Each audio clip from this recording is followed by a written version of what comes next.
here it is, folks, my take on an easy mac and beef recipe. This is an absolute one-pot wonder. Start with some oil in the pan, add some onions. Now add some garlic, fresh capsicum, give it a stir, add some chilies,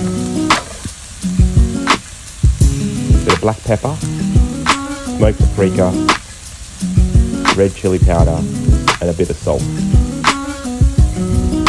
I use some Italian herbs, add them in, and give it a good stir. Beef stock, a couple of crushed tomatoes, give it a stir. Add 2 cups of macaroni, add 2 cups of water. Now turn the heat to low and put the lid on.